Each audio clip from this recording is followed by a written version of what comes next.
Park. The league announcing is suspending the season until further notice after a Utah Jazz player tested positive for the virus. Maybe this ends up being for the best. You know, you minimize, you just have fewer cases and fewer distribution, and then good things happen. So, and hopefully we get it all figured out. Dallas Mavericks owner Mark Cuban. Among the other ways the virus is changing everyday life in the U.S., there will be a St. Patrick's Day parade with no parades in New York and Boston. March Madness will have no fans for the tournament this year. And now Oregon Governor Kate Brown is announcing that she will ban all public gatherings of more than 250 people statewide for 4 weeks, and that is effective immediately. And the news of the travel ban and other effects also pushing Dow futures down 884 points. America's listening to Fox News.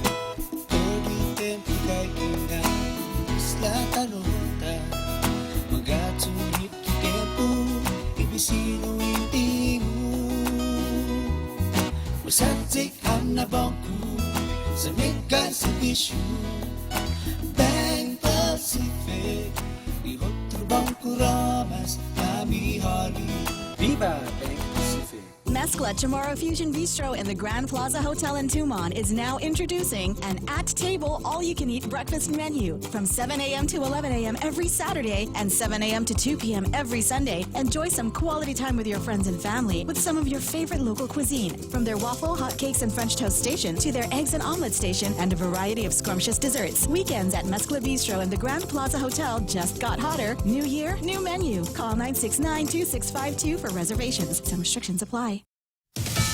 A congressional staffer tests positive for the coronavirus, and she works for Democratic Senator Maria Cantwell from Washington State. This staff member has been in isolation since the person began having symptoms. We are being told that neither Cantwell or any other member of Congress came in contact with this staff member, but out of precautions, Cantwell is now telling her staff and all others that she knows in that office in the area that they should be tested. Fox's Trace Gallagher, the senator, says she will close her D.C. office for the week. The virus also causing changes for a ride-sharing company. Uber may suspend accounts of riders and drivers who test positive for coronavirus. The ride-sharing company notifying both riders and drivers Wednesday. This past weekend, the company said they would offer compensation to drivers and delivery people diagnosed with the coronavirus or placed in quarantine for up to 14 days. John Saucier, Fox News. A Jewish activist at Michigan State University believes he knows why there's been an uptick in anti-Semitism on campus, and he feels he has an answer for the problem. Alan Schulman says some of the course materials he's seen are clearly anti-Jewish, but that students and even professors don't always recognize it as stereotypic attacks on Jews. The answer, he says, is increasing Holocaust studies in the primary and secondary schools. Students are not learning about this, therefore they're not aware of the history, and as a result, the opinions that they form are not encompassing of that really important history that they need to know. He says he's working with state lawmakers in Michigan to try to mandate expanded Holocaust studies. Gary Baumgarten, Fox News. And stocks tumbling in Asia over fears about the economic impact of the coronavirus. The Japan and Hong Kong benchmark indexes down more than 3%. Crude oil futures also diving more than 4%. I'm Carmen Roberts, and this is Fox News. Ain't no party like a Skyline party. The Father Duenas class of 1980 is in charge of this year's FD Gala, and we need to raise money for it. If you want to hang out with the coolest guys to come out of Ta'i, then join us Thursday the 19th at Skyline in Tamuning. We'll share some great music, poo-poos, and raffle prizes all night long, plus details on how you can get your own table of 10 at the actual gala in July. Join us in our goal to have the best FD Gala ever. So climb the stairs, toss a 10 on the table, and let's celebrate the brotherhood. Thursday the 19th at Skyline. Cocoa Coffee Company mugs are now here. Show pride for your island as you enjoy your delicious Circle K coffee. Each generously sized 16-ounce mug is etched with Guam-inspired images like Chief Gadao, Serena, Two Lovers, and many more. The Cocoa Coffee Company mug collection is available for a limited time only, so don't miss out. Get yours today and collect them all. Exclusively available at Circle K locations. A portion of the proceeds go toward the Cocoa Bird Recovery Program. at the mall as you enjoy your shopping, dining, or entertainment. You could also win 3 great cars from Atkins Kroll and thousands of prizes in Micronesia Mall's Cars, Prizes, and Getaways game. Present your mall receipts and have a chance to win the renowned performance Chevrolet Camaro, the unapologetic rugged Toyota 4Runner, or the head-turning Lexus ES350 Luxury. Getaways to Manila, courtesy of Philippine Airlines, plus prizes from Foot Locker and Burger King. The more you shop, the more chance to win in Micronesia Mall's Cars, Prizes, and Getaways game. Tall Tales with Bob Klitzkie is brought to you by Bank Pacific, banking on the Pacific for 65 years. Welcome to Tall Tales with Bob Klitzkie, the only show on talk radio where common sense is a lot more common. Phone lines are now open at 888-TALK. That's 888-8255. And now, The Point proudly brings you Tall Tales with Senator Bob Klitzkie.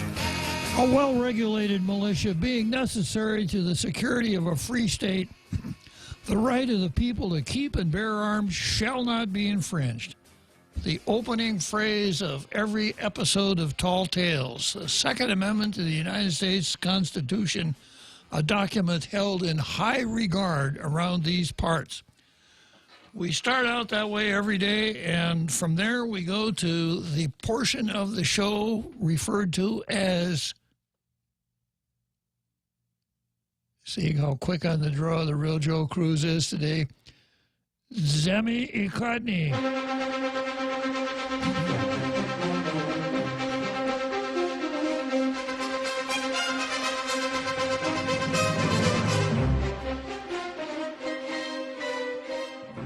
It's unfortunate that we don't have a camera in the control room here, because when I start to say something that sounds like I'm leading into Zemi Ikotny, the real Joe Cruz is poised with his finger extended, just ready to hit that button. So the moment I say I get one syllable of Zemi out of my yap, the real Joe Cruz has pushed the button and the music begins. Okay, so today we've got an editorial from the Post and a guest editorial from the Daily News, as is the usual situation here. However, the guest editorial in the Daily News is probably worth spending a little time on, even though it does not address our local situation in those terms. But it does get into coronavirus, which unfortunately is now an extremely important local issue. So I'm going to get into the Daily News editorial. It goes like this. Is from Glenn Harlan Reynolds, who is a law professor, of all things, at the University of Tennessee. And Glenn says, as the number of coronavirus cases continue to climb, people in charge of various institutions are facing a tough problem: to close or not to close. Now, of course, the real Joe Cruz and I have had our heads together wondering, as the coronavirus increase, as the cases increase, do we keep Tall Tales on the air? We never fold, sir. And I think that's the answer I was looking for. I wouldn't want to let down our public, our international radio listening audience, who probably hangs on every word that comes out of their phones, iPads, radios, car radios, whatever, when it comes to 4 o'clock in the afternoon. So Glenn goes on to say, in short, we face a variant of the old medical adage that in the early stages, diseases are easy to treat, but hard to diagnose, while in the later stages, they are easy to diagnose, but hard to treat. Now, there's something to chew on. In the beginning, these things are easy to treat, sore throat, cough, et cetera, et cetera. I wonder what it is. I don't know what it is, but, we know what the symptoms are. And then later on, when someone shows up with those symptoms, oh, yeah, that's coronavirus. But, wow, it's gotten so far now, it's hard to treat because Now that we know what it is, we know we don't have a vaccine for it. We know we don't have a cure for it. We know that the incidence of serious illness is much higher on old folks, which is a real pity, of course. But that's about all we know about it. So Glenn goes on to say, right now, things aren't bad enough to make closing the obvious action. The trouble is, by the time things get that bad, it'll be too late for closing to do as much good. Still, some people are already closing. Stanford University has closed its in-class meetings. Well, given that liberal outfit, perhaps if they just closed, we'd all be better off. I didn't say that. So has the University of Washington and a few other colleges and universities. A trickle of public K through 12 schools have closed to reduce the spread of the disease. Some companies like Apple, Microsoft, and Amazon are encouraging their employees to work from home whenever possible. I wouldn't be surprised if the government of Guam is also encouraging employees to work from home, as though they needed any encouragement. The effect in Seattle has been so profound that traffic has disappeared, but most companies are still doing business as usual, perhaps with some limits on international or maybe even domestic travel. So I got to stop here and make an observation. You know, maybe when this is all over, it will have brought about profound changes on our society. And that will be because we were forced to do stuff online that we perhaps might not have opted to do online voluntarily. Now that we will be forced to do it, maybe that'll become the new norm, that everything will be done online unless there's some good reason to do it in person. Managers don't want to move too fast because closing things down or shifting operations online or making other changes costs money. And they're afraid of looking panicky. Yeah. That's one thing you're not going to find here in Tall Tales. We're not going to be panicky. Well, I can't tell you people what to do, but let me give you one suggestion. If you think you're going to have to shut down sooner or later, you should probably just go ahead and do it sooner. With the disease spreading more or less exponentially and with a lengthy contagious period in which there are no symptoms, by the time it's obviously spreading among your students or employees, you'll be past the point where interrupting transmission will really make a difference. And deciding when to close, there's some historical precedent. During the very deadly 1918 flu, which used to be called the Spanish flu, but I don't think you can call it that anymore. No, probably not. Maybe the Latinx flu? There were no drugs or vaccines available to treat or prevent the illness, but some public health measures still made a difference. Research indicates that communities which took what the researchers called non-pharmaceutical interventions did much better than communities that did not. And the ones that took such actions early did much better than the ones that acted later. Economist Alex Tabarrok notes that China has largely followed this model with good results. But what about us? I'll work at home, too. It'll work at home, too, if used. Something interesting about the 1918 outbreak of Spanish flu I stumbled across the other day. American Samoa had no cases of Spanish flu at all. Western Samoa had a serious outbreak, killing something like 20% of the people in Western Samoa. The difference was that the naval officer in charge of American Samoa said, nobody's coming in here.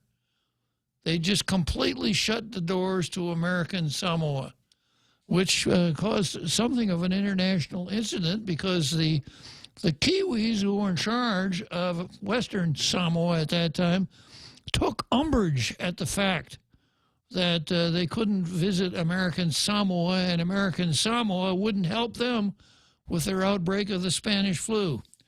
So these are indeed interesting times in which we live with the coronavirus nipping, literally and figuratively, nipping at our heels. Okay, let's take a look at the Post editorial. Can we trust that Gov Guam is prepared to address COVID-19? So with a headline like that, I'm reaching for my blue pencil already, because this is what we're looking for in editorials, folks. No more of this public bulletin board stuff where you say, wash your hands. Reports of 2 people, possibly even a third, under investigation for the coronavirus are disturbing. Not just because Guam now has its first suspected cases, but also because the information was slow to come from official channels of the government, which has promised to keep the public apprised of any information regarding COVID-19. Crazy hit the ceiling Wednesday morning after a screenshot of a WhatsApp conversation regarding a suspected case of COVID-19 was shared widely. And when the media asked the administration about it, the governor said Guam had no person under investigation and that no tests were being sent off island. No one right now is a person under investigation, the governor said. Her response came a mere 2 hours before Guam Regional Medical City sent out a press release confirming that there was indeed a person under investigation who was identified, guess when? Tuesday night. Additionally, lab samples were sent to Hawaii for testing. The statement said the Dededo Hospital was working with the Guam Department of Public Health and Social Services. Maybe they don't keep Lou in the loop. Many in the community wondered how and why Adelup did not know what was going on. I think I know why, but that's a story for another show. Was there a breakdown in communication? And does that breakdown solely apply to communication, or is it a symptom of a larger problem? For the last couple months, government officials have danced around questions for details about the processes and what happens if a case is identified. The government has said clinics were to call the DPHSS epidemiologist who would run through the criteria for identifying a person under investigation for potential COVID-19 infection. And if the criteria is met, someone would be sent to the clinic to assess the patient. But then what? Where do those people go? Who does what? The public still doesn't have a clear picture of these processes. Wednesday's incident not only shines a light on this shortcoming, but also brings to light another question. Does the government know what its own processes are? And if so, was it shared with the private hospital, the clinics, and other members of the healthcare community?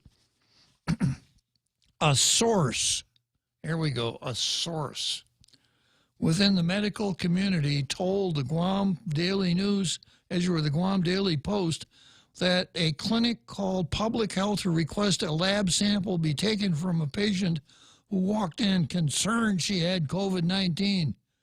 The clinic's request wasn't well received, but eventually someone from Public Health showed up.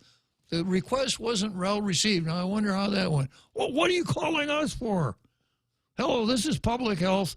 I think we may have a COVID virus case out here. Can you help us? Why are you calling us? The call wasn't well received. Just using my imagination here. The source also shared a concern that if the patient had walked in during its urgent care hours, which is typically after 5 p.m., who is supposed to come down to the clinic to take a sample? Gov Guam closes at 5. Everybody knows that. Unless you're driving around in a vehicle that says 24-hour vehicle on it, then you could use that vehicle to take your kids to school or go out to eat or whatever, right, Real Joe Cruz? No, I don't think so, sir. You don't think so? I don't think it's appropriate. You're pretty strict, Real Joe Cruz. Linda Uggan took hers to lunch, remember, and the administrative law judge said, well, since there's such turmoil out there, maybe it's okay. The government said officials were talking to GRMC and clinics about areas where they can isolate the patient to reduce the risk of spreading the virus. GRMC, in its press release, stated it would continue to abide by the CDC guidelines for care of suspected COVID-19 cases, including isolation of any suspected patient prior to transfer to Guam Memorial Hospital. Why would the patient be transferred to GMH, potentially spreading the virus from one hospital to another? Good question. We don't have the answer to that either. And that's what's so concerning. If people charged with ensuring the health of our community aren't talking to each other and aren't clear in processes and procedures, how can we trust them to safeguard our health? We're not talking about the rank and file of public health or GMH. This is the responsibility of the department heads, whose jobs are to coordinate between their agencies and with their private sector partners and share that information to the community. Knowledge that those in charge have a clear set of processes and procedures in place builds confidence and trust in our government. What happened Wednesday wasn't pretty and doesn't instill trust. On the contrary, there is growing concern and a sense of fear that we're all wading through this crisis without a plan. Gov Guam needs to up its game if it wants to hold on to what trust still remains. I'm going to reword that sentence a little bit. Governor Lou Leon Guerrero needs to up the government's game if it wants to hold on to what trust still remains. You know, the person in charge, everything stops and starts with the person in charge, and that's the governor. We've said it before, and unfortunately, we have to say it again. Trust lost is hard to regain. All right, well, the Daily News found the sweet spot today, so without further ado, here it is. The Guam Daily Post. I accidentally said Guam Daily News. The Guam Daily Post gets the blue star. Yeah. A well-deserved blue star for calling it like it is and holding the government accountable in this time of emergency. Okay, this is probably another Joe, huh? No? Got a call coming in here. I got a card right in front of me. I may want to take this call. It's Jack! Oh, yeah.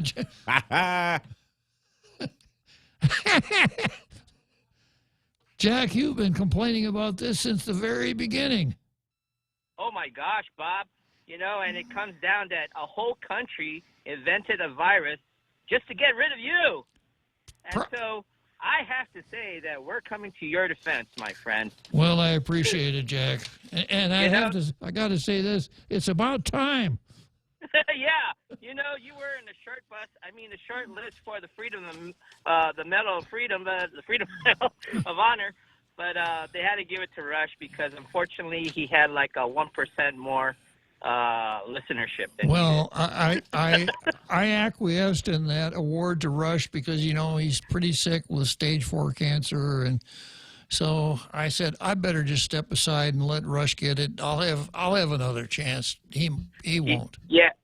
So for this past couple of weeks, you know, I just been prepping myself the best that I can for this cochino virus. I try to, you know, I made a suggestion that we should name it the cochino virus, but apparently the WHO, the British rock group, didn't agree with my Who? Did my you say? name. Did you say who, Jack? You know, Peter Townsend and the boys. Oh. No, but anyway. I didn't even have chance. I didn't even have a chance to say first base. But go on. But I called in to just I guess retort on this article. We do have a plan, and if you remember, I don't know, it was back during the typhoon. I brought up that Guam has a comprehensive emergency management plan, and it was supposed to take the place of CORE. The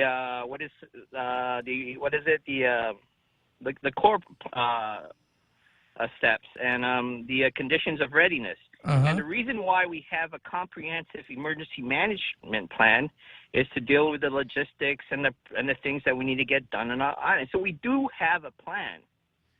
Yeah. So the question is the government, adhering to that plan? Are they opening up the playbooks? We have an awful way of doing logistics or coordinating things here in Guam, and for the life of me, I don't understand. The island doesn't move a half a centimeter. Our roads don't. We go to sleep one day and the next day we wake up. North is east and east is south. No, logistics is logistics, and it's all about coordinating, and especially in times of in this case, preparedness. And I think that the key words that we need here, and listen to this, it's called slow the roll. That's all we're trying to do, is slow the roll of things that are inevitable and, get us more prepared. And that's what that comprehensive emergency plan that we have that was passed back in 2016. That's what it's for. And if you look at it, it even says pandemic. When cases of pandemic, there's step-by-step procedures that we do. We need to get our information. We need to muster the troops, muster the equipment, and things like that. Do head count, do equipment count, and then, get FEMA involved. When we hit a certain level of CORE, condition of readiness, FEMA is usually here before the typhoon hits. They're here to assess the situation, take count, predictability, get equipment and stuff ready to move over here. None of that has happened. None of that has happened. So it's official. The WHO has said that this is pandemic. We do have a plan. So the only question that we have is, where are we at this plan? What stage are we? And I haven't a clue. Nobody has mentioned it. No journalist has mentioned it. So I have an observation here. It looks like the people who are supposed to be executing the plan don't know jack about the plan. Well, I'm sure you concur, Jack. I do, but if you have a chance to look at it, it's a short read. But we do have a plan, and I just don't know what page we are. Like I said, we even have dusted the dust off this, and I know we haven't, because the past couple of typhoons we've never initiated this plan. We've always gone to CORE, so I know it's somewhere in someone's desk. So probably Homeland Security. So, but it could be online too. I think it is. It's online. Okay, Jack. Well, if you find it, let us know. Okay. No, it is online. It's the Comprehensive Emergency Plan for Guam. So just put Guam CEMP, and it should bring it up. Okay. All right, Bob. Have a good day. Right on point, Jack. Thanks a lot for calling up. There's a caller that really jacks things up, right? Yeah. Okay, short break, and I'll come back to today's card. The Extra Point with Jerry Roberts of Guam Training. Is it possible that you have a blind spot in how you see things? Is it possible that you see but you really don't see. I'm Jerry Roberts, and at 7:20 a.m. on The Ray Gibson Show, we'll talk about what you and I might be missing. You can find daily transcripts of The Extra Point at GuamTraining.com. Tune in every weekday morning at 7:20 for The Extra Point with Jerry Roberts. Brought to you by Guahan Insurance Services and First Hawaiian Bank on 93.3 The Point.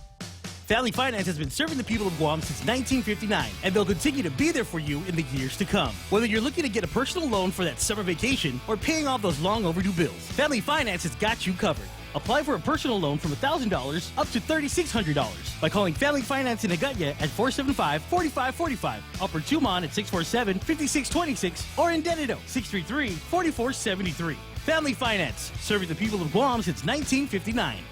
Tall Tales with Bob Klitzkie is brought to you by Security Title, making sure you actually own the property you think you just bought. We now return to Tall Tales with Bob Klitzkie, soaring over the confusion with his superpowers of truth. Call 888-TALK. That's 888-8255. Okay, so we pick up the card now.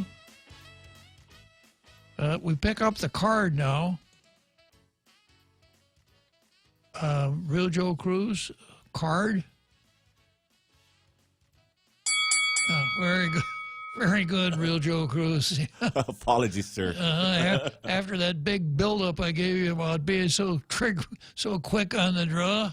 Yeah, okay. So the Real Joe Cruz always indicates that the fights are starting when he rings that bell right up there at ringside. Sometimes it takes a little prompting to get him to do it, but he's there. Okay, this is what I got on the card for today. Tall Tales versus Western Pacific Tropical Research Center. I've got Pam Duvall versus the Mayors. Lou versus Lillian Posadas Paris. That's Governor Lilian Guerrero. Deloso versus Sabina Paris. Tall Tales versus PMSNBC. Dan Ho versus Sleepy Joe Biden. Trump versus Payne Elliott and Trump versus Payne Elliott, and that's a Law and Order Notebook undertaking. I started that yesterday, didn't get very far into it. I want to come back to Laura Souder versus Ifino Tomorrow, and let's see, PMS, NBC versus Tall Tales. That one's already off the calendar. Chief Ignacio versus you. That's been there for a while. So let's start out with Tall Tales versus Western Pacific Tropical Research Center. Part one, a member of our Tall Tales posse. And beware of if you're a government employee and you're driving a government vehicle, beware. Because the Tall Tales posse is out there watching you. And the Tall Tales posse reported that a government vehicle with the license number 6761, let me repeat that, government license plate 6761 was spotted dropping kids off at the Our Lady Academy grade school today. Was it today or yesterday? Today. Yeah, just today. So this is a new tip from our international Tall Tales International Posse. So government vehicles are only supposed to be used for government business. Not using government vehicles for business is a disciplinary offense, and it could have a financial downside risk for the government employee who's driving it, which I've explained before, and I'm not going to belabor the point today. So I do have a photograph of that car in the driveway at Academy of Our Lady, and I can read some of the print on the door, but not all of it. And the part that I can read says, Western Pacific Tropical Research Center. Western Pacific Tropical Research Center. So if you work for Western Pacific Tropical Research Center, you might want to give us a call here, 8255 and explain why you were driving a government of Guam vehicle when you dropped your kids off at school. If you call in, we'll put you at the head of the call list. And thank you very much for that posse member that turned in that WhatsApp photo. And I would ask all of the members of the International Radio Listening Audience posse who are living on Guam right now, if you see government vehicles being used for personal business, let us know. Give us a license number. Tell us what agency it's from. Send us a picture, and we'll see what we can do about it. Okay, next item on the list is Pam Duvall versus mayors. Pam Duvall is, of course, one of the regular members of the International Radio Listening Audience. She has the coveted top fan badge on Facebook. She's here almost every day. And she wrote a letter to the Daily News. She wrote a letter to the Post. And this is what she said. As I drive through the island's neighborhoods, I'm saddened and distressed at what I witnessed and am reminded of seeing bumper stickers that read, quote, I heart Guam. A picture of a heart. Seems as though the heart has faded, and now I read, Ayade, Guam. Our road signs are littered with plastic bags, cans, paper, bags full of trash, tires, cars, kitchen sinks, TVs, appliances, toilets, and rotting animal carcasses. I notice many homes and properties with piles of junk that are certainly health hazards to the property owners, not to mention the public at large.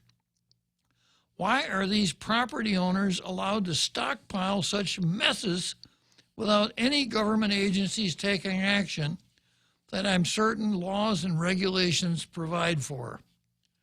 I've seen these nice pamphlets in the mayor's office encouraging residents to be aware and, quote, fight the bite from mosquito-borne diseases. Yet there are clusters of tires at roadside tire shops, both active and abandoned, and on island residents' properties.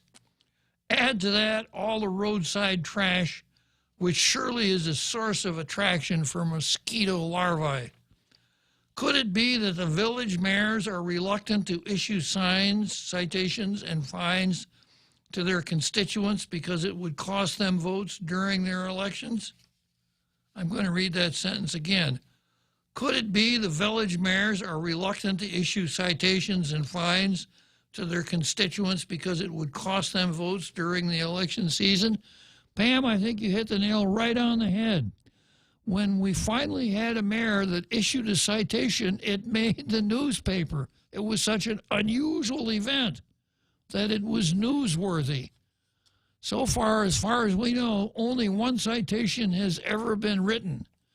And in GIGO, if I had the ability to write citations, I wouldn't have time to do my show because I'd be up at dawn and I'd be out every day till dusk writing those citations. But I think you're exactly right that the mayors of the villages, which have the primary responsibility for each village, I've gone into this before, but the village mayor is supposed to be the contact for folks in the villages and the rest of the government.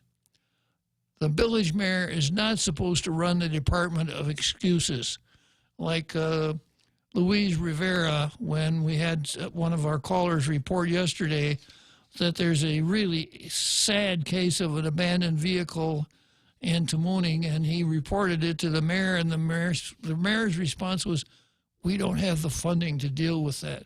Terrible answer. Horrible answer. But unfortunately, I think all too typical that mayors don't see their jobs as actually being the kind of the lobbyists for their constituents, the go-to guys when there are problems in the villages. And they do have the ability to write citations. I remember maybe 10 years ago, the late Ben Gumatautau, may he rest in peace, the mayor of Petey, pulled somebody over who was speeding and wrote him a citation for speeding. That's a real mayor. So mayors can do this, but like Pam says, well, probably they're thinking, gosh, you know, if I wrote a citation to this guy, he might not vote for me. And when I go to the church or the village fiesta or whatever, if I run into him, he may give me the dreaded Atan Baba.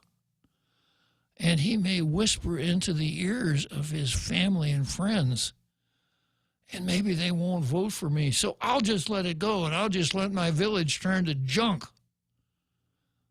So it's better to be the mayor of a village full of junk than run the risk of being the mayor of a village that's properly cleaned up, but where you have to sweat it out at election time. Now, Pam says, I would think the attitude as a village mayor should be, quote, if my village looks cleaner and is safer, it would help me garner more votes. And she's absolutely correct. With my experience with public office and some of the stuff I've done here with the government, some of the things I've seen other people do, if you hold an elected position, the best and the most effective campaigning you do is to do a really good job in the position you were elected to do. People will notice that, and they'll remember it. And in the case of the village mayor and the citations, maybe you'll step on his two toes, but the product will be that you'll be very popular with the rest of the folks in your village. And guess which group you think is most likely to vote? I have my own theory about that, too. So the mayor's job is the village. It's not to sit in the council of the mayor's council. It's not to run cockfights. It's not to threaten people who, like the Mayor Paco of MTM, who said, boy, you know, anybody who goes for that reward for turning in a cockfighter, it better watch out. You know, that guy probably would vote for Chucky if he had the chance. And it's not the mayor's job to run the Liberation Day Carnival or the parade. The mayor's job is in the village, and it's to keep a safe, sanitary, attractive village. And if they're not doing that, then they're not doing their job. So, Pam, I'm really glad you called them out on that. And although we don't do it very often, today is one of those days. Pam Duvall, drum roll, please, Real Joe Cruz.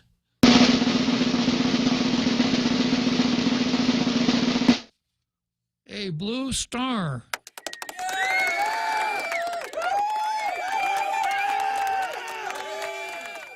A blue star to go with your top fan badge. Thank you very much in both regards, Pam Duvall. Okay, from there we go to Lou versus Lillian Posadas. This was on the calendar yesterday, but I didn't get to it. Good thing, because yesterday I was going to go into the Daily News story. GMH drops Take Care insurance, citing $12.6 million in unpaid bills. And there's a long story about GMH saying that Take Care owes money. Take Care saying, yeah, we'd be glad to pay up, but your papers are not in order, and we don't pay just because for the heck of it. You got to be able to substantiate your payments, your bills, with proper documentation. But the bottom line was, or actually the last line was, GMH drops Take Care insurance. So I didn't get to that yesterday, and now today I've got a story that ran in the Post. GMH, we don't refuse anybody. The Guam Memorial Hospital will not refuse anyone who comes through its doors, even if the patients have Take Care insurance, said GMH Administrator Lillian Paris-Posadas. We don't refuse anybody. We will take you in, and we will get you treated, said Paris-Posadas. We will not demand a full payment from you. We take care of you. If you can pay something, we'll take it. If you can't, we'll bill you. There's an old, I think it's a Dinah Washington song. If we didn't have these Facebook restrictions, I'd have you play it right now. The name of the song was What a Difference a Day Makes. 24 little hours. You remember that one, Real Joe Cruz? I do, sir. That would be so appropriate for this item of the card. What a difference a day makes. So yesterday, Take Care was a bunch of dirty skunks and ornery pig stealers. And now, if you are from Take Care, give us a call before you get to the hospital. Paris-Posadas says, we'll need a few minutes to roll out the red carpet at the front door for you. So how could this fast turnaround have happened? And I think it goes back again to my theory that anyone who takes a position as a director of a government agency during the Leon Guerrero regime ought to buy himself a creeper. A creeper is that little wheeled contraption, flat wheeled contraption that you'll see at your neighborhood auto shop that allows the mechanic to lay down on it and slide underneath an automobile. Now, why would a GovGuam director need a creeper? Question. Answer. Because Lou throws directors under the bus. At the beginning of the Leon Guerrero administration, Ray Topaznia, the director of GURA, said, you know, we've got some really valuable real estate down here in Tumum. And 54 houses, and therefore the Manamku.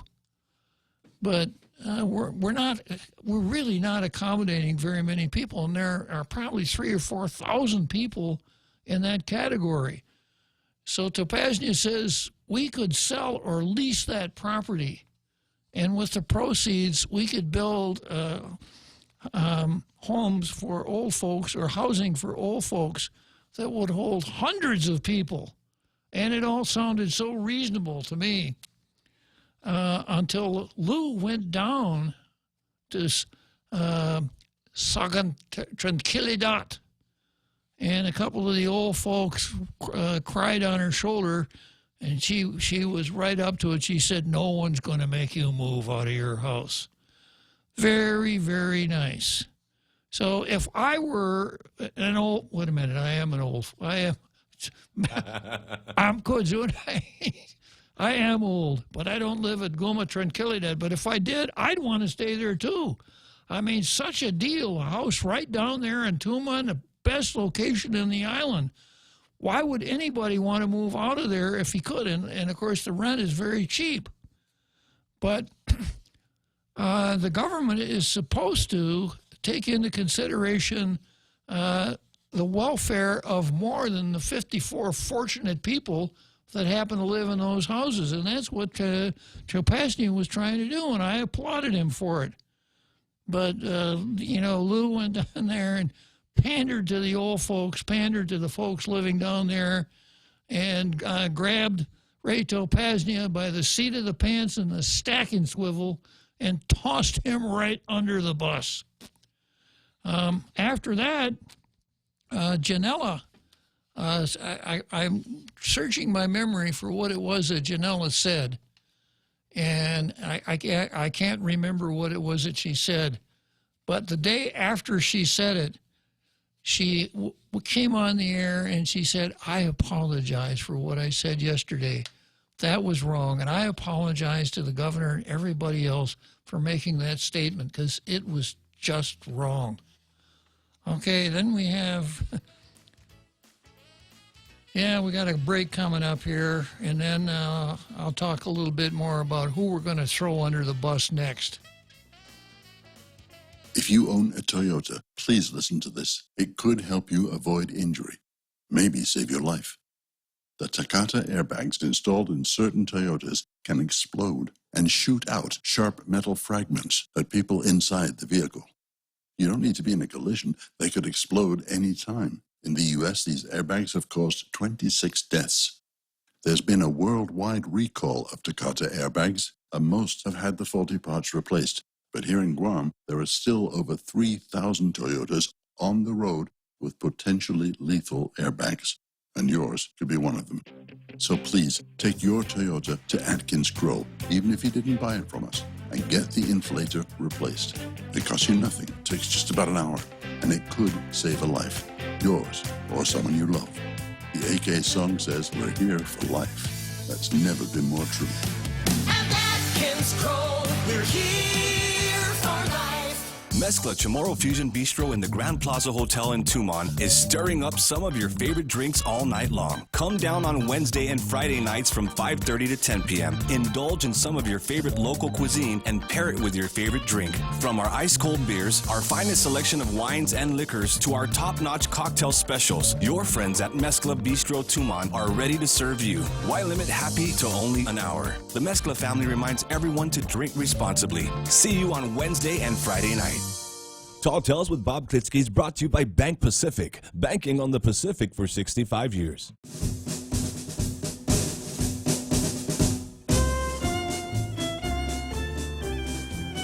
It's not New Year's, real Joe Cruz. You're early. Every day's New Year's here, sir. You got a good point there. Okay, so we're back to who gets thrown under the bus. So the next couple of folks that got thrown under the bus were the Brennan sisters. We had a Brennan at the Department of Corrections who was subjected to the worst possible threat that any director could ever be subjected to here, and that is the dreaded anonymous letter. Now, folks who really understand communications know that if you want to remove someone from a position, you write an anonymous letter about that person and you populate it to the media. Now, don't be so foolish as to sign it, because if you sign it, nobody's going to pay that much attention to it. But if it's anonymous, you'll get a lot of earned media out of it. So there were 3 anonymous letters about Samantha Brennan at the Department of Corrections, and she resigned. And then we had Connie Jo Brennan Shinohara, who was the deputy director of the Port Authority, and when it came time to settle cases, there's a lot of speculation here, but no answers. At the threshold of the board adopting a procedure to settle cases, Connie Jo resigned. And the interesting thing was that as she slid under one side of the bus, Louis Baza slid out of the other side of the bus and instantly took over for Connie Jo Brennan.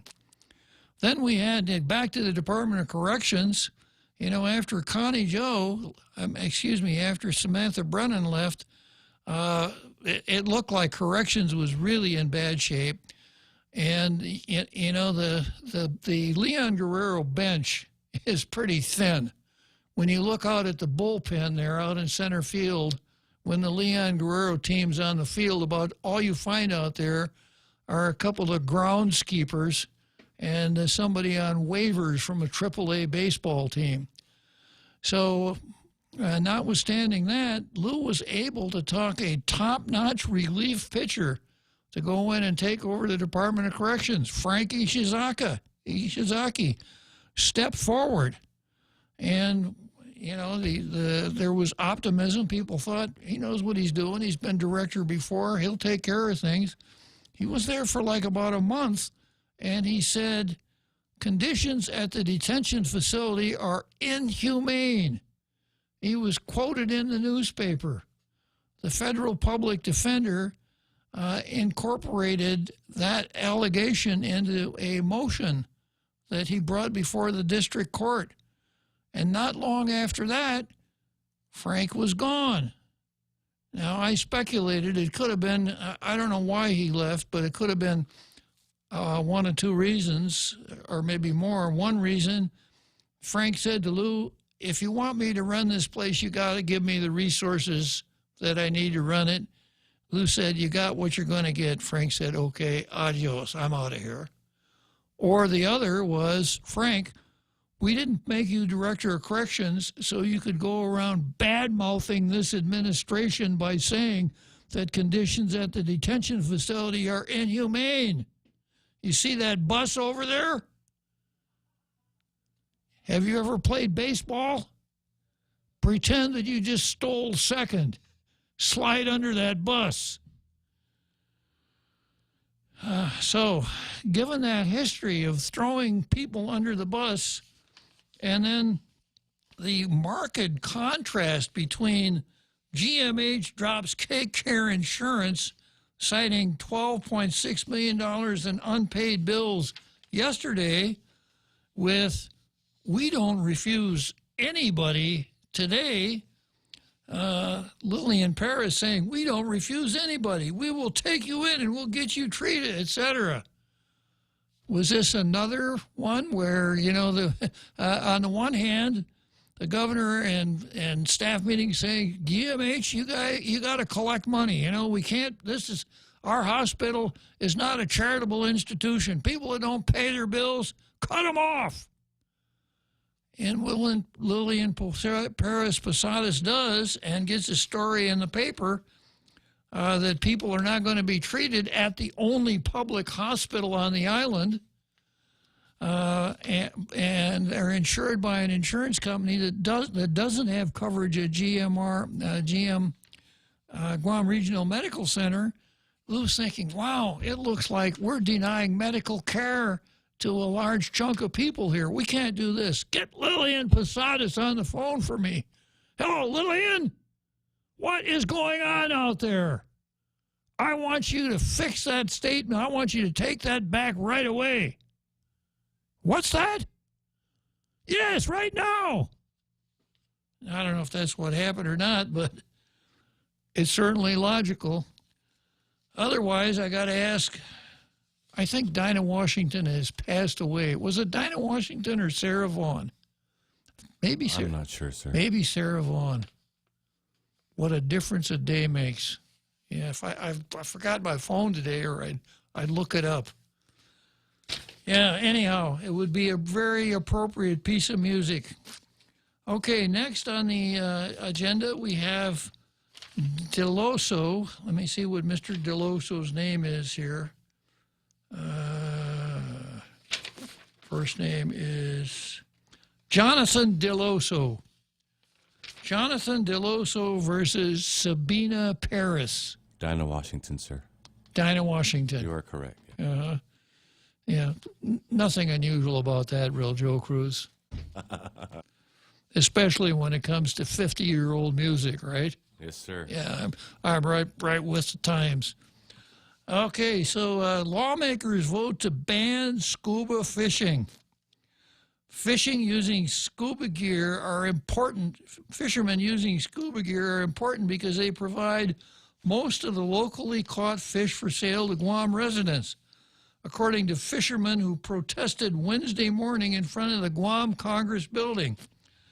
They said scuba fishermen are being made scapegoats for allegedly depleting the fish population when the real threats are pollution, erosion, existing damage to coral reefs, and the government's failure to enforce the island's fishing regulations.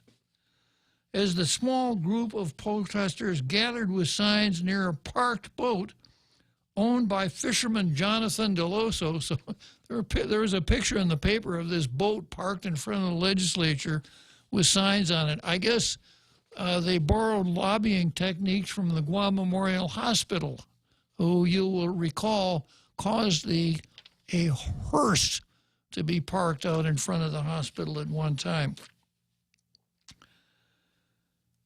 Lawmakers attending session voted 13-2 on a bill by Senator Sabina Paris.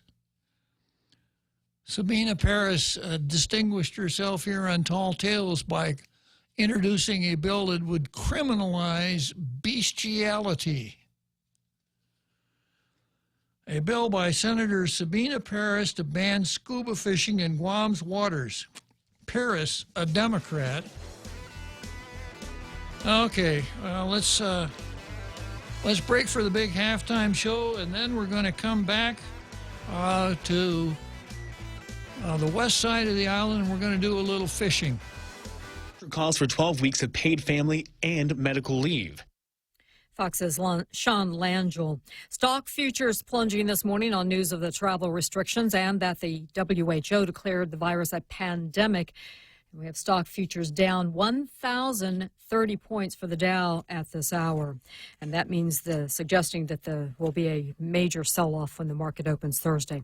NBA also taking a hit from the virus. It's suspending its season until further notice after a player on the Utah Jazz tested positive. And 2 Hollywood stars have the virus. Tom Hanks and his wife Rita Wilson are down in Australia right now for the production of Baz Luhrmann's Elvis Presley film that is so far untitled. And Hanks just tweeted out, "We felt a bit tired, like we had colds and some body aches. To play things right, we were tested for coronavirus and were found to be positive." Fox's Trace Gallagher. America's listening to Fox News. Howdy. This is Jesse Cruz from Security Title. And in celebration of Chamorro Month, here's a tip on dealing with your land. You might be thinking of putting your child on the title to your property, but keep in mind, if your child is a minor under the age of 18, you will need a court order allowing you to mortgage or sell your property. Proteji Itanomu. Protect your land. When it comes to your family land, call the professionals at Security Title. We are here to help.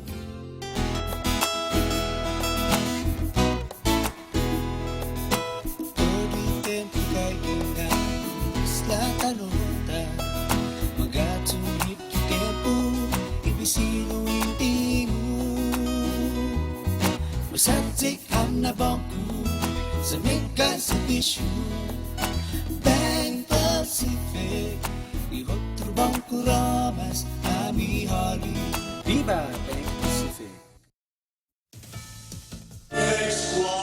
Pope Francis continues to live stream his masses to avoid crowds during the coronavirus outbreak. Quanti bambini patiscono la fame? The Pope holding mass from a library inside the Vatican this morning. Italy is the hardest hit in Europe by the virus. John Hopkins reports that Italy has more than 12,000 cases of the coronavirus and more than 800 deaths. Investigators in Tennessee identify the remains of a young girl that were found last week. The remains discovered Friday are those of Evelyn Mae Boswell. They were found on property belonging to a family member following a 17-day search across 3 states for Evelyn. She hadn't been seen since at least December. Evelyn's 18-year-old mother, Megan Boswell, was arrested February 25th for filing a false report about her daughter's disappearance.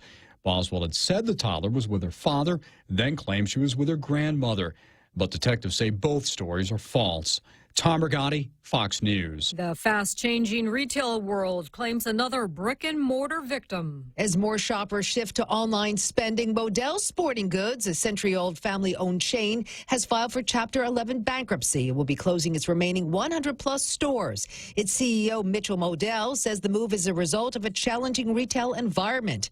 In recent years, Payless Shoe Source, Toys R Us, and children's chain Gymboree have filed for Chapter 11 reorganization or liquidated their operations. The New York-based retailer that was founded back in 1889 was known to New Yorkers for its "Gotta Go to Moe's" advertising slogan. Modell's will start liquidation sales on Friday morning. Hillary Barsky, Fox News. Fears about the economic impact of the coronavirus pushed the Dow into a bear market, meaning it's off more than 20% from its recent highs. The Dow plunged 1,465 points yesterday. I'm Carmen Roberts. This is Fox News. Ain't no party like a Skyline party.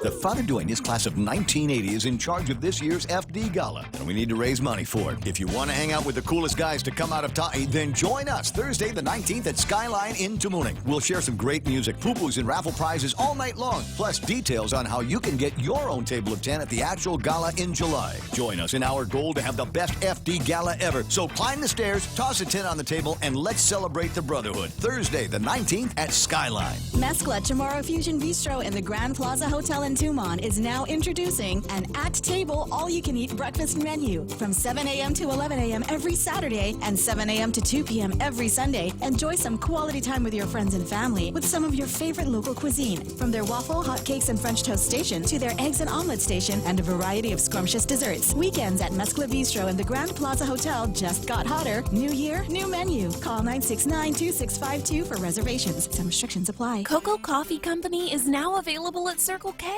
Single origin coffee beans carefully sourced and locally roasted to give you the freshest cup of coffee Guam has to offer. Grab a cup that's brewed every 30 minutes or purchase a bag of the locally roasted whole beans. Flavors now serving: light medium roasted Ethiopia and medium dark roasted Jamaican Blue Mountain. Exclusively available at Circle K. With every Cocoa Coffee Company purchase, a portion of the proceeds will go towards the Cocoa Recovery Program. Tall Tales with Bob Klitzkie is brought to you by Bank Pacific, banking on the Pacific for 65 years.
Another wonderful halftime show here on Tall Tales. They just get better and better as the time rolls on. I'm going to go back into Deloso versus Sabina Paris, but first I'm going to take a call from Fred. Good afternoon, Fred. Hi, Bob. Howdy. Thank you for taking my call. Sure. I just wanted to change the dial it back to another subject, because we've been talking about the pandemic, but how about the epidemic of the financial drain on Gulf Guam through the efforts of Rory Respicio? Remember when about a month into the inauguration of the governor, he insisted on negotiating with the port regarding the Calvo 12 million, 13 million. The YTK matter. I remember that, Fred. He wanted to negotiate. Thank God the Supreme Court says, basta. You know, and I think Rory has succeeded in hiring back people who were found to be negligent and falsified documents. And to quote the former director of the port, as having said that it's a political playoff. And this latest one with the stevedore, it's the handwriting on the wall. Just connect the points. Who is in the bottom line? Rory Respicio. And we're not out of it, because I think Bob Stern is still, I don't know whether she's back on the roll, but she used to work for Rory Respicio. So I guess my point is, what has happened to B.J. Cruz's audit of the port? Good questions, Fred. And, you know, it's actually a little bit worse than what you think it is, because Rory, in his first meeting with the board of directors at the port, first of all said... Oh, he was commended. First of all said that he wanted to mediate the YTK dispute, and he talked with Champ Calvo about mediation, and the board took him to the woodshed on that. So he didn't have the authority to do that, Rory. In the same meeting, he said that he'd appointed Connie Joe Shinohara to set up a task force to see that justice had been done with those port employees who had been fired. He'd hardly unpacked his bag when he said this, and then he moved towards settling these cases. And I've talked about this more than once, Fred, saying that if I think, Bob, this administration owes the taxpayers of Guam an explanation. I agree, Fred. This whole thing doesn't look very good, and I've made the point that we have a system to deal with employees who are disciplined, and the system is already tilted in favor of the employees. But if we go through the system, whatever the result is obtained at the end of the system, people can live with it. But when it looks like somebody just steps in the middle of the process and says, "I'm going to give you some money," it doesn't sit very well with the public, right, Fred? Yeah, after a while, it's I don't know, but something is wrong, and I think. I may be wrong. I think it's a 60-day rule, 90-day rule that has got to be eliminated because everybody's taking advantage of it, including attorneys. It's a money maker for our attorneys who are not gainfully employed. The Attorneys Full Employment Act of 2020. Hey, Fred, I got to ask you a question. Yes. Do you have a donkey? Do I have a doggy? Donkey. What is that, Bob? A burro, a donkey? Because it sounds like a donkey braying in the background of your call. Oh no, I'm riding in the car. Really? What kind of car is it? It's a Jude. Okay. Let me turn it off. Is the bumper dragging? I just turned it off. Okay. All right, Fred. So anyhow, you make a good point that this coronavirus is serious, but this commercial port giving away money is also very serious. So I'm glad you brought that to our attention. Over $1 million and more. Yeah. So it's good that you brought that to our attention, Fred, and I don't mind backtracking a little bit to get that on the air. Like I said, I don't know, because remember BJ mentioned that he needed to hire more auditors? Yeah. I wonder whether that's just an excuse to borrow a word or phrase from the legislature. Is the lowest priority? Or stop fighting? Perhaps borrow a word from the commissioner or the mayor of Tamuni. We don't have the funding for that, right? That's right. That's what I mean. Yeah. But anyway, continue on what you're doing, and I'll continue to listen. Thank you very much, Fred. It's always good talking to you. So long. Okay, so Fred makes a good point. It just doesn't seem to be any end to it. Okay, so we're back at the legislature talking about the ban on scuba fishing. And picking up here, a small group of protesters gathered with signs near a parked boat owned by fisherman Jonathan Deloso. Lawmakers attending session voted 13-2 on a bill by Senator Sabina Paris to ban scuba fishing in Guam's waters. Paris, a Democrat, is chairwoman of the Environment Committee. I don't want to use the word environmental wacko here, although it's right on the tip of my tongue. Okay, then we had Republican Senators Moylan and Munya voted against Bill 5335, which makes it a felony to take fish in Guam's waters while scuba diving. That's pretty extreme, isn't it? For an island that, that hypes its recreational possibilities. And I don't know how many diving companies we have on the island, but, if you put on a scuba tank and we see you waiting at Epau Beach, we're going to get you, and it's a felony. those convicted faced as much as 5 years in prison, the bill states. Wow. So I can just hear a couple inmates talking, you know. How long are you here for? I'm in here for 6 years. Okay. How long are you in here for? Well, I'm in here for 5 years. 6 years, huh? What did you do to get that sentence? I robbed a bank.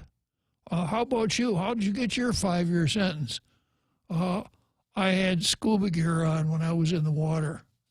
Yeah, okay. Well, I guess we're both lawbreakers then. And then here's a quote from Paris. This is a response to a growing environmental. Now, here's the really important word. This is the argument, the winner of all arguments.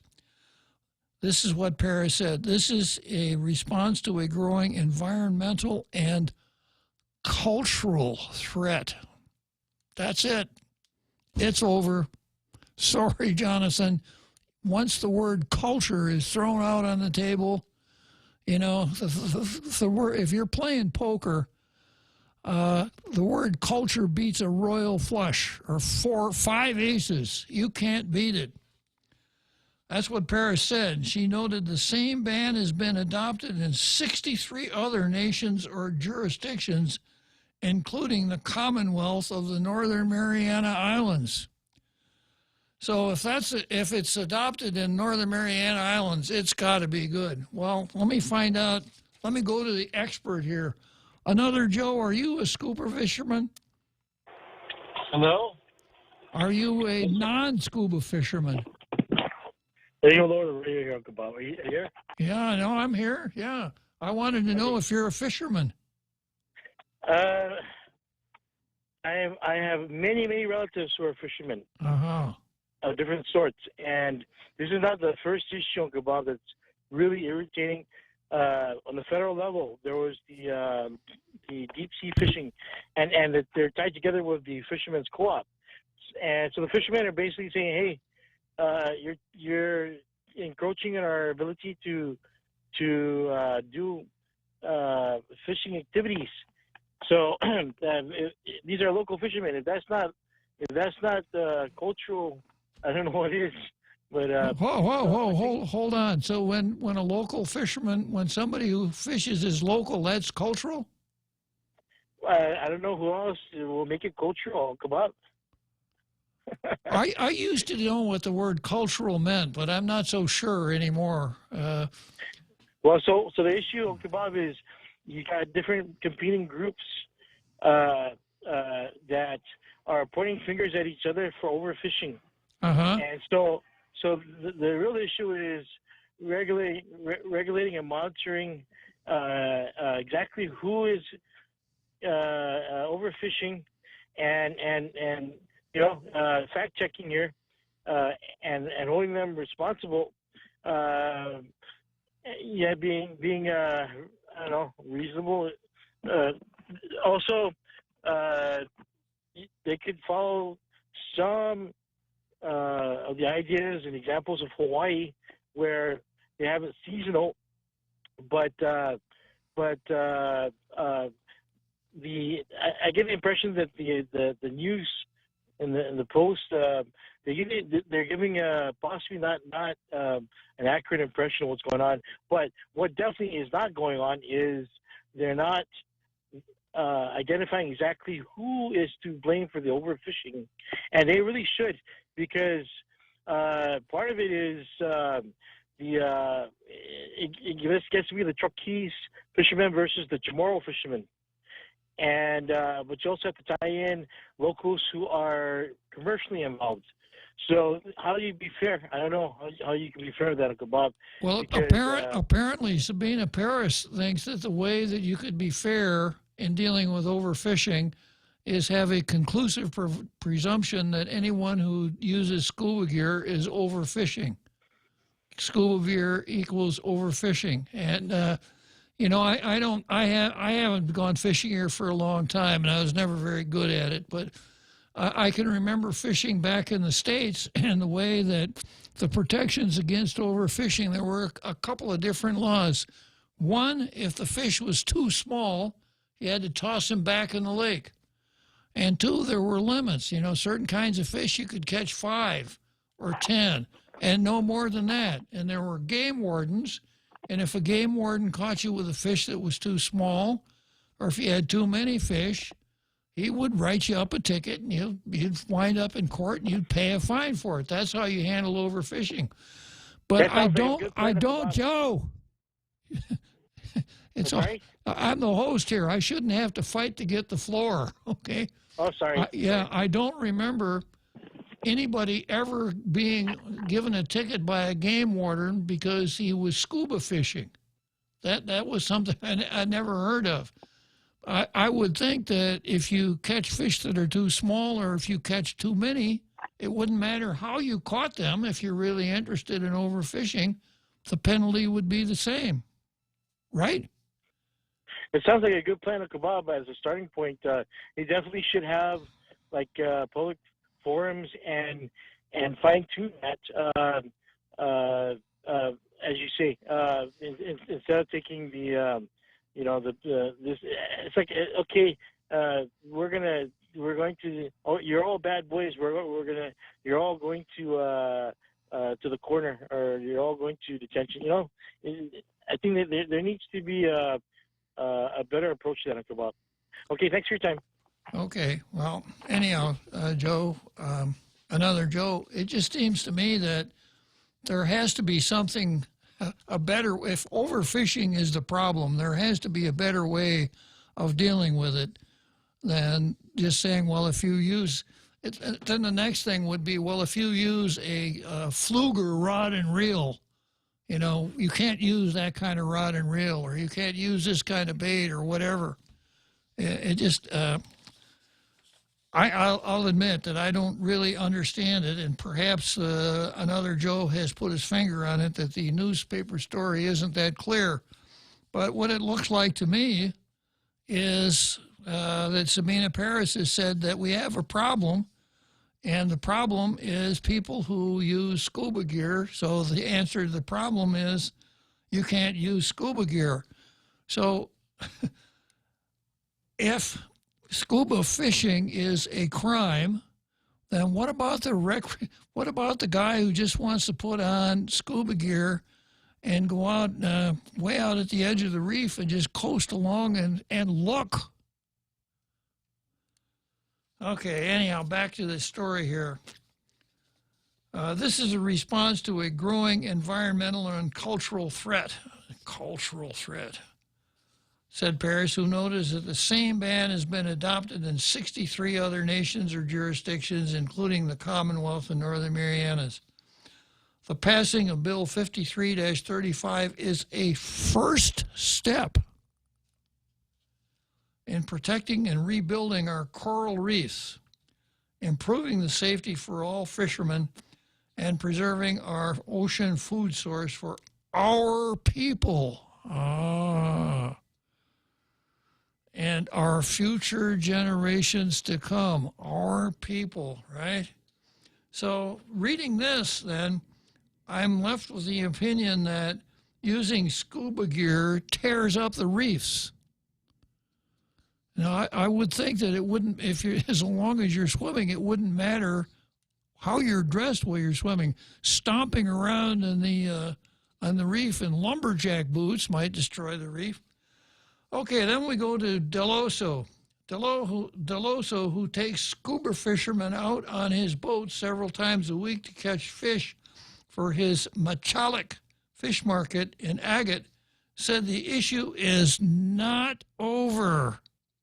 And this is what Deloso says. We're going to push for part-time for senators so we can get some of our political candidates in there who support us. Deloso said after lawmakers approved the bill, this is not over. We're going to push for part-time legislature. Now, I could see the wisdom in that. These guys are fishermen, right? They don't punch a clock. They don't sign in and out. Their living depends on the fish that they catch. So they might be able to, a couple of times a year, not go fishing and go down to the legislature to make sure that they don't get gill-netted by the professional politicians that are down there now. Makes a lot of sense. So I'm going to read that sentence again. We're going to push for part-time for senators so we can get some of our political candidates in there who support us. They'll also said after lawmakers approve the bill. Yeah. What happens to all the people who rely on it as their livelihood, said Guam police officer Cecil Sula, who has been fishing with scuba equipment for the past 25 years. And he's a cop. Sula said the fishermen's co-op sometimes ask him to fish so there will be fresh fish for sale. Sula said a better solution would be to expand the existing marine preserves and ban the taking of certain fish species by any fisherman. Now, that makes a lot of sense. From what I've read, these fish preserves have really been a good idea because fish multiply in the fish preserves, obviously swim out, spread out from there. And then Sula says don't fish some species at all. Manny Duenas, president of the Guam Fishermen's Co-op, opposes the ban and said Guam's small group of scuba fishermen fish responsibly, and here's another magic word, sustainably. You know, if you want to be persuasive down around the legislature, see if you can work the word sustainability into every paragraph in your testimony. Well, I'm all for sustainability. And I think that no matter what we do, we've got to concentrate on sustainability. Well, that's what Manny Duenas said. Duenas said those who oppose the ban testified at the bill's public hearing, but their input was entirely ignored. Sabina Paris. Sula, 53, said he also fishes while freediving, but over the years started to use scuba equipment more and more. You get to a certain age, it's hard to freedive, he said, noting he is one of the younger scuba fishermen on island. So, is this discriminant? Is the ban on scuba gear, is this discriminatory against Imanamco? Who's going to go to court on that one? Sula said there are only a handful of fishermen who use scuba equipment, and they all fish responsibly. We regulate ourselves. We regulate our locations. We regulate our depths. We know what we're doing, Sula said. We're the endangered species right now. Sula said we're targeted because we're a small group. We're scapegoats. Yeah, okay. Scapegoats. Yeah. So can you imagine what a scapegoat looks like with a scuba gear on? Lawmakers will transmit the bill to Governor Leon Guerrero. If she signs it, the bill will immediately take effect. You know how I know it'll immediately take effect? How, sir? Because there's this clause in the bill that says this act will take effect immediately upon enactment. Genius. If that clause weren't there, you know what the bill would be in effect? When, sir? Immediately upon enactment. It's a stroke of genius. Okay, and then finally, from Sula, maybe the governor can hear our concerns. Sir, do you think there's any more room under that bus? I have a feeling that it's you've seen the kids buy these Jeeps, you know, and then raise them up so that they're like 3 feet off the ground. Yes, sir. I think somewhere at Public Works they have a kit to do that with a bus if they need it. Okay. Yeah. Okay, let's see. I got another Joe is back on the line. Okay. Another Joe, I'm not going to let you on the Ferris wheel, but I'm going to let you go for a boat ride, okay? Am I on now? Hello? Go ahead. Hello? Yeah. Oh, sorry. I apologize. So, look about with this thing with the fishermen. You know, they need to accurately define the different types of fishing areas, because before this there was the event over at the Hilton, and the deep sea fishermen were getting upset because they're bringing up that something similar happened in I think American Samoa, and their studies, what have you, led to the fishermen being not allowed to deep sea fish the way that they had been. So there's a lot of suspicion with regards to the way that the fishermen are being treated by the federal government and now by the legislature.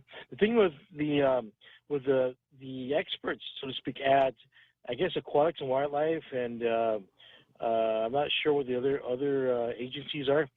The thing that they seem to have in common is they're almost like purists. Once you've been involved in the field, kebab, like you're once a Marine, always a Marine, you know. Right.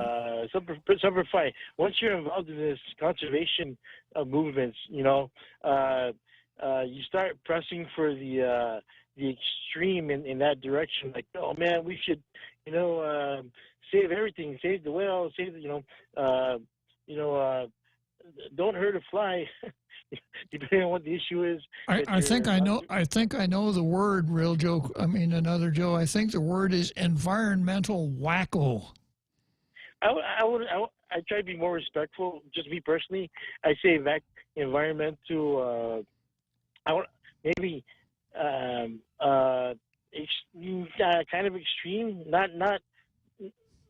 I don't know how else to say it, Uncle Bob, but. Try this, real Joe. Try this, another Joe. Environmental wacko.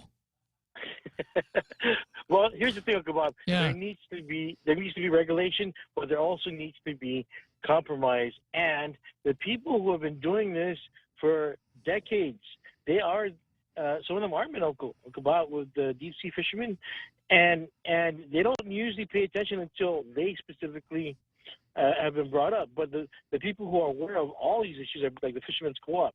They're aware of, by, I guess, the stories, word of mouth. So there needs to be a compromise. There needs to be a way to look at it in a way that is not just reasonable and fair to everyone, but also a little bit more fair to the elders. You know, because I take their word that they are self regulating, and you could still have these official game wardens or whatever the title is check up on them. It's not a problem as long as you're respectful towards these elders. You know, it's just an issue of status. I don't know if it's appropriate to say it in that way, Bob, but status, no, for elders, it's usually important. Okay, Bob, thanks for your time. Yeah, I got a seventh inning stretch coming up, another Joe. Thanks for calling. Okay, seventh inning stretch, and we'll be right back. I've got Repeat and R. Carl on the line here when we come back.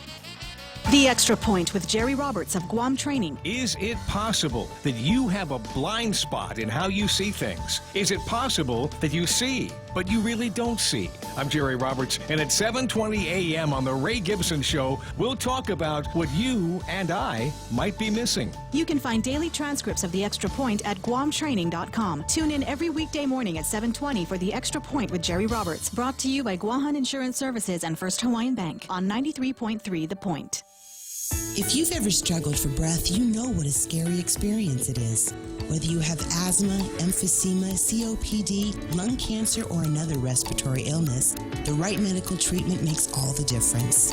GRMC's Pulmonology Clinic has the latest technology and respiratory equipment, staffed by world-class pulmonologists. Make an appointment today with GRMC's Pulmonology Clinic and start breathing easier.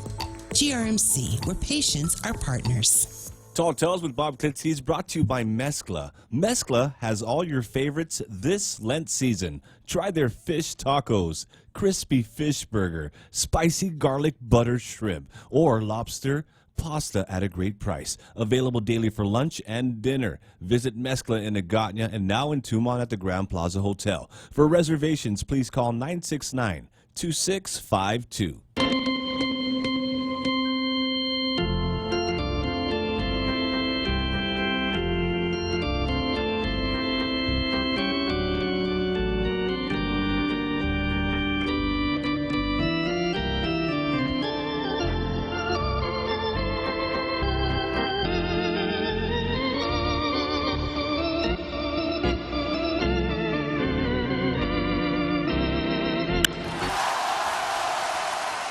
Seventh inning stretch, Wrigley Field, Chicago. So we've only got 2 more innings of Tall Tales to go here, and I've got 2 callers on the line. I've got our Carl and Repeat. If Repeat had a cousin, you know what his name would be? Phil. Okay. Yeah, and if he had a cousin, his cousin Phil would be an identical twin. I see. And what would Phil's brother's name be? Phil? Refill. Oh, okay. Yeah. I see what you did there, sir. Yeah, okay. So, good afternoon, Repeat. As long as the refills are free all night, I'll stay all night. Okay, Pete. So, with the scuba diving, since we don't have enforcement, we need to make it life imprisonment mandatory without possibility of parole. That's the only way you're going to get people to stop, because people don't follow rules unless they're really facing serious consequences. What do you think? Well, that would really cut down on the recidivism rate, wouldn't it, Pete? Yeah, we ought to do that for the icers too. Yeah. But last night I was able to go to my first political fundraiser in years, and I'm going to institute back my old scientific method of who to vote for, and that is whoever served up the best food. Okay, that's a meritorious approach to it, yeah. I mean, that's the whole reason why I voted for Carl Gutierrez, because I went to his rally where he roasted a whole calf and a whole deer. You remember that one? Yeah, well, Carl was very persuasive as a politician, that's for sure. He always had good chow.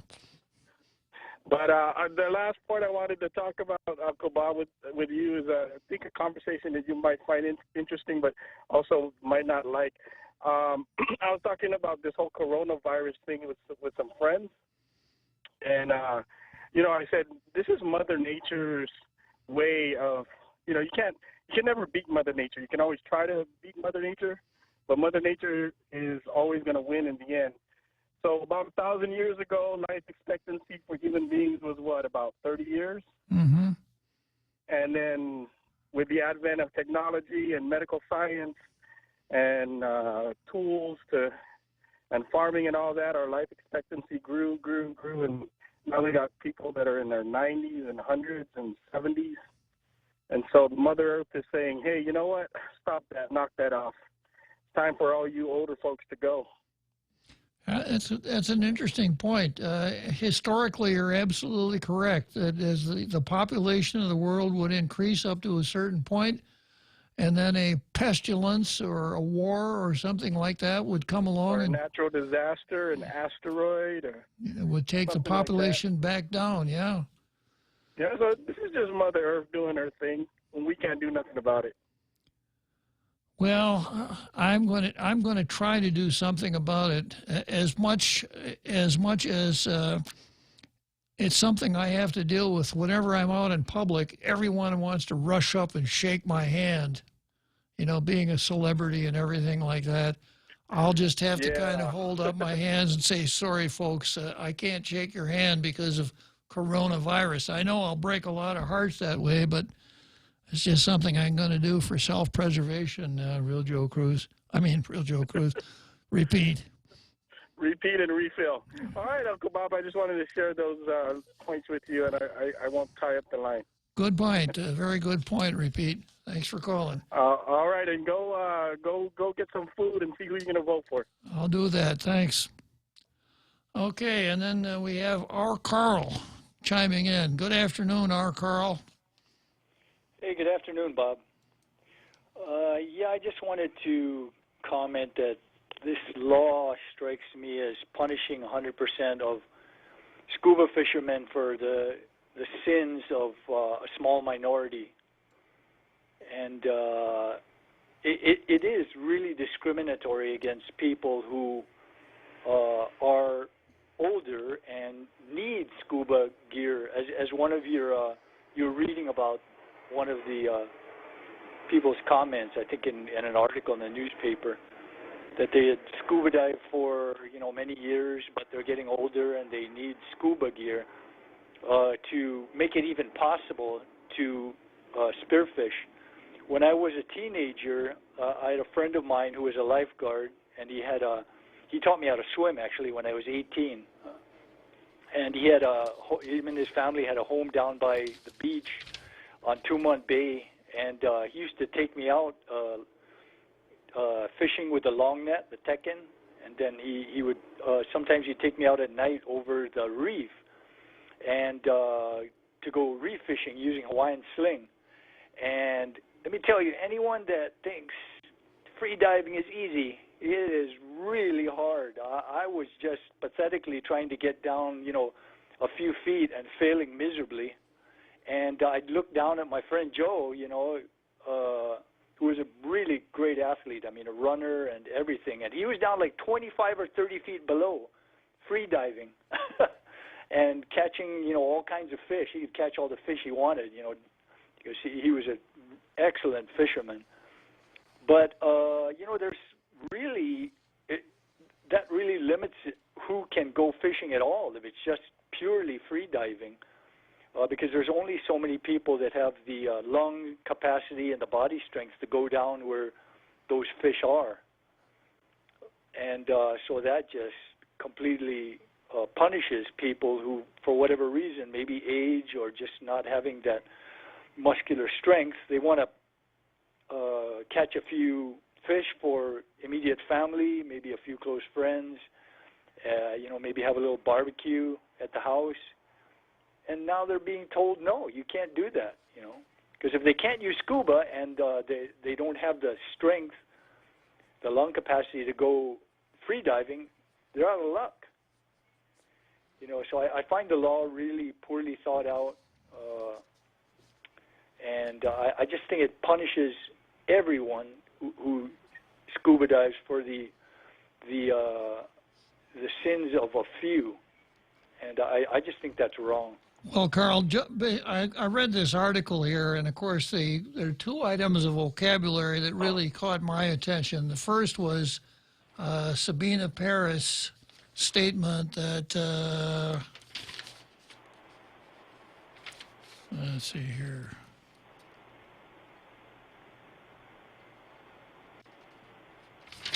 I can't, let me see if I can find it here really quick. Well, I'll just keep commenting while you're looking for that. Yeah. Why not set a catch limit, or say you can catch these fish, but not these fish here. These are protected fish. If we spot check you guys and you have something that exceeds the limit, or something that where you've caught the wrong kind of fish, we'll fine you, or something will happen. That was exactly the point that I made with another Joe. Limits, and do it that way. Not just punish somebody because they happen to use scuba gear. And I found the two vocabulary words here that, if I didn't know anything else, I could make my opinion based on this. Sabina Paris's defense of the bill. This is in response to a growing environmental and cultural threat. So the magic word. Yeah, the magic word. So anytime somebody uses scuba gear, it's a cultural threat. So if you want to repel a significant amount of the population, make that your central argument. And then the other vocabulary word, of course, that I picked up on is that Jonathan Deloso say, we're going to push for part-time for senators so we can get some of our candidates. So, you know, with the professional politicians, the eco-fascist professional politicians, the solution here is to just zero in on something that's easily identified. Well, these people are using scuba gear. Let's just make it a felony to use scuba gear when you're fishing. It just doesn't seem to be very sensible. Yeah, and that's to assume that someone else commented on this point. It's not my thought, but I'll just mention that on a Facebook post I saw, and he said that's to assume that Chamorros, if they had scuba gear hundreds of years ago, wouldn't have used it if they could. At least the older Chamorros, anyway. They wouldn't have used it because it would have been contrary to the culture. I don't know about that. So I'm heading for the home stretch, Carl, but it's good talking to you again. Thanks for calling. All right, Bob. Always interesting show. Thanks. Okay, so we're going to go to Churchill Downs, and then we're going to come back to the pool right after Churchill Downs. Mezcla Chamorro Fusion Bistro in the Grand Plaza Hotel in Tumon is stirring up some of your favorite drinks all night long. Come down on Wednesday and Friday nights from 5:30 to 10 p.m. Indulge in some of your favorite local cuisine and pair it with your favorite drink. From our ice-cold beers, our finest selection of wines and liquors, to our top-notch cocktail specials, your friends at Mezcla Bistro Tumon are ready to serve you. Why limit happy to only an hour? The Mezcla family reminds everyone to drink responsibly. See you on Wednesday and Friday night. Tall Tales with Bob Klitzkie is brought to you by Bank Pacific, banking on the Pacific for 65 years.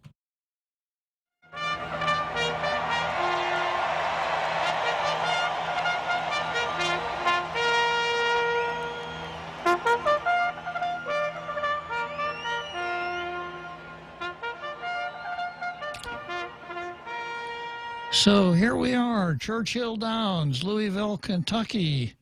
Of the home stretch on Tall Tales. That means I've got about, 7 minutes more until the real Joe Cruz plays his favorite song once again.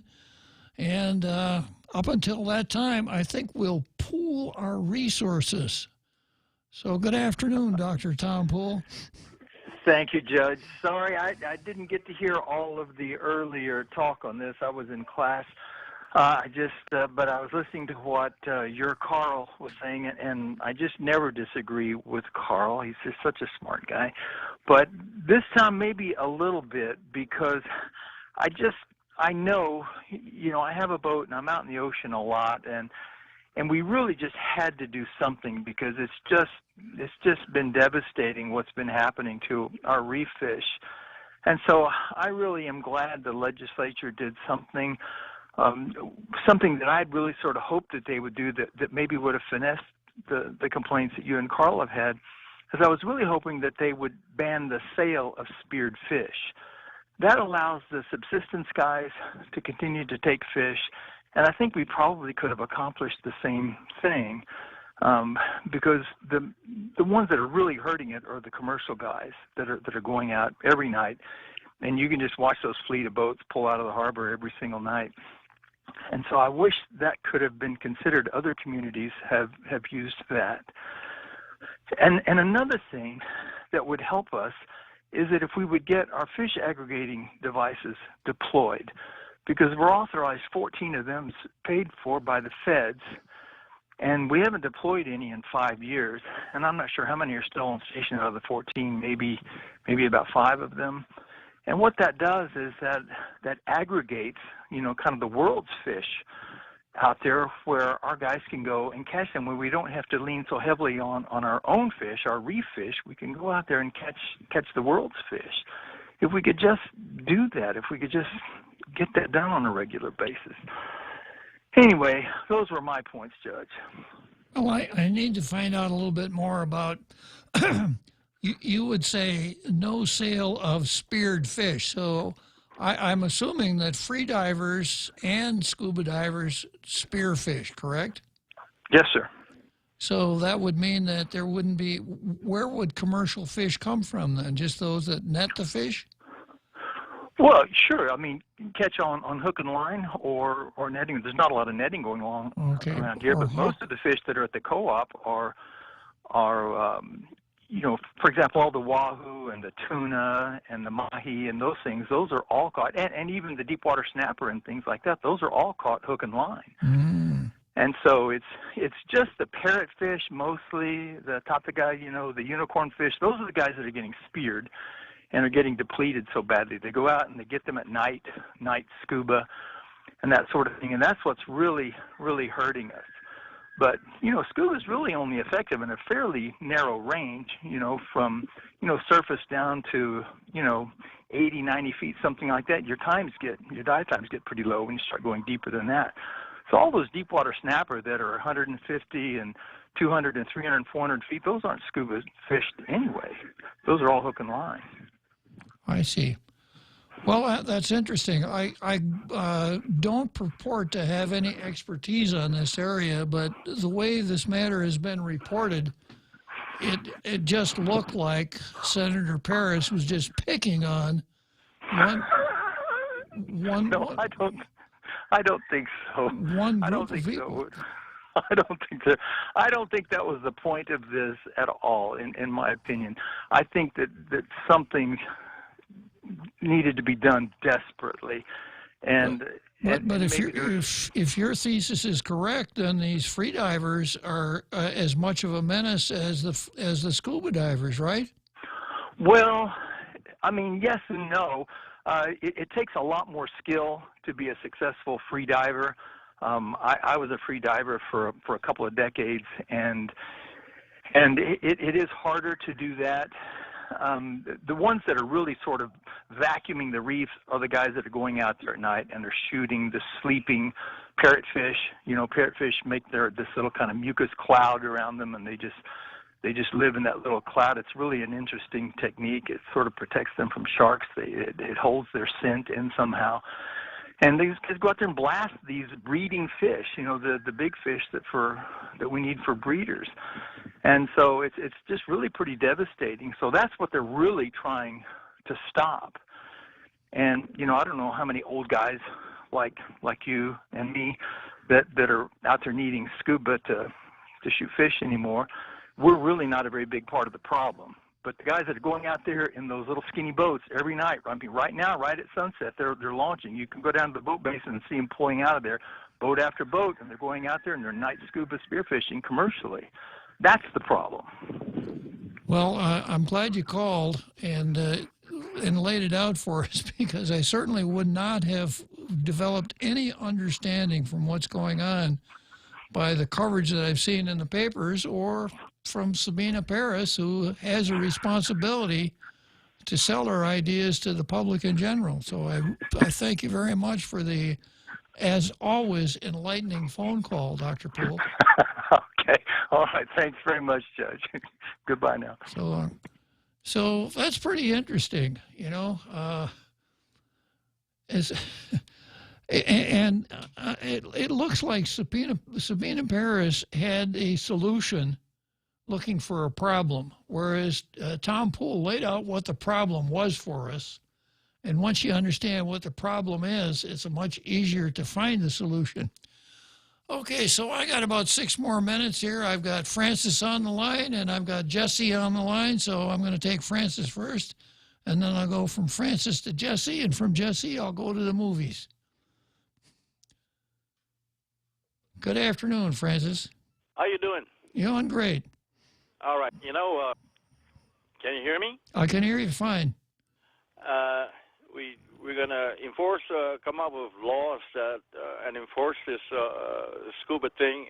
We're right smack in the middle of the Pacific Ocean, and that's the best the government can come up with is like lock them up and throw away the keys instead of. Wouldn't you like it, Uncle Bob, if somebody called you at 3 o'clock in the morning and says, "Hey, Uncle Bob, my just came in on Pier 36." Uh-huh. Yeah. I don't know, man. I'm just used to friends of mine, calling me up and telling me there's a tuna on Pier 40 or Maui on 36, or And I was kind of wondering why the government hasn't really looked at it, maybe our fishing industry, so we can all have a piece of that fillet, Are you a fisherman, Francis? Well, my dad was a boatswain's mate in the Navy, so he threw us over blue waters since we were babies, so we've been doing it for the longest time. Okay. So, but we don't go after the little ones. That's what my dad always instructed us not to do, was shoot the little ones. Okay. Yeah, we're always looking for the big ones that went down like 30, 40 feet, and they get away. The fish get away most of the time. Yeah.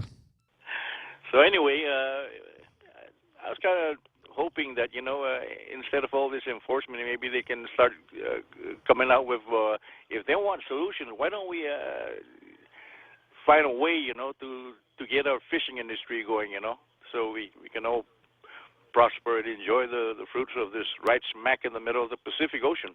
That's all I have to say, Uncle Bob, and you have a wonderful evening. I'm glad you called, Francis. Thanks a lot. Okay, so the last caller of the day, we're saving the best for last here, Real Joe Cruz. We've got Jesse. I had Jesse on the line. Yeah, I'm here. Yeah, he's here. Hi, Jesse. Yeah. Hey, how's it? I just wanted to say it's an interesting topic, and I'm surprised that it passed so fast, and I'm interested to see what the governor is going to do. And but just with all this culture and religion and all these things that when people run for office, I mean, culture and religion are probably the two biggest things that could get you elected, and it's just really interesting, and the dynamics of it, and how it really can shape our our lives, and it's also interesting to me how living on an island, thousands of miles away from America and the 50 states is, how all this just plays into us being Americans and trying to be islanders at the same time, and